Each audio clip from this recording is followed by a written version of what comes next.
Inter ప్రయోగ పరీక్షలు ఎట్టి పరిస్థితిలో జంబ్లింగ్ విధానంలో నిర్వహించి తీరుతామని ప్రభుత్వం చెబుతోంది.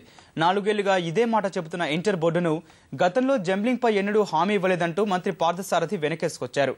ప్రభుత్వం ఈసారైనా మాట మీద నిలబడుతుందా లేక జంబ్లింగ్ ను మళ్లీ అటక మీదకు నెట్టేస్తుందా అన్నది ఫిబ్రవరి 6 వరకు అనుమానమే.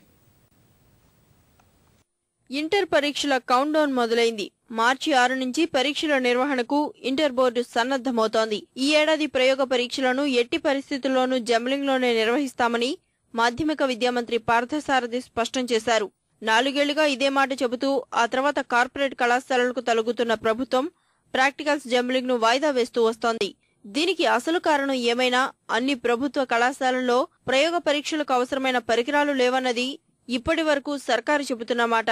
ఈ పరిస్థితిని అధిగమించినందువల్ల ఈ ఏడాది వార్షిక ప్రయోగ పరీక్షలను జంబ్లింగ్ లోనే నిర్వహిస్తామని మంత్రి చెప్పారు. ఇంటర్మీడియట్ మార్కులకు ఎంసెట్ లో 25% వెయిటేజీ ఉండడం వల్ల కార్పొరేట్ కళాశాలలు తమ విద్యార్థులు ఎక్కడ వెనకబడిపోతారోనన్న ఉద్దేశంతో ప్రాక్టికల్స్ జంబ్లింగ్ వాయిదాకు అనేక ప్రయత్నాలు చేసి ఇప్పటి వరకు సఫలమయ్యాయి.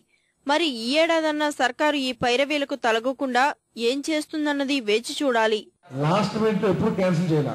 అసలు అనౌన్స్ చేయలేదు. మేము జంబ్లింగ్ లో పరీక్షలు నిర్వహిస్తామని చెప్పేసి మేము అనౌన్స్ చేయలే.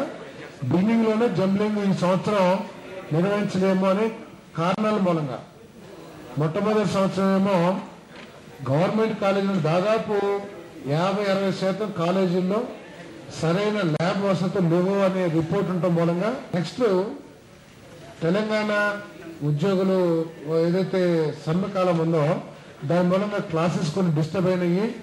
మాకు ఈ సంవత్సరం పెట్టొద్దని చెప్పేసి తెలంగాణ ప్రాంతంలో విద్యా సంస్థ ప్రైవేట్ విద్యా సంస్థ అందరూ కూడా గట్టిగా ఏకత్రాటి మీద వచ్చి కోరటం మూలంగా అది కూడా కన్సల్ట్ చేసి జంబ్లింగ్ లో పరీక్షలు నిర్వహించలేకపోయాం.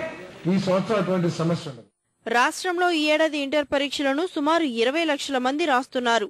ఇందులో ద్వితీయ సంవత్సరం విద్యార్థుల సంఖ్య 9 లక్షల పైమాటే.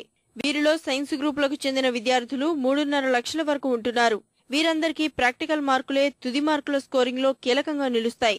సరిగ్గా ఇక్కడే కార్పొరేట్ కళాశాలలు తమ జిమ్మికులతో ప్రభుత్వాన్ని మోసం చేస్తున్నాయి.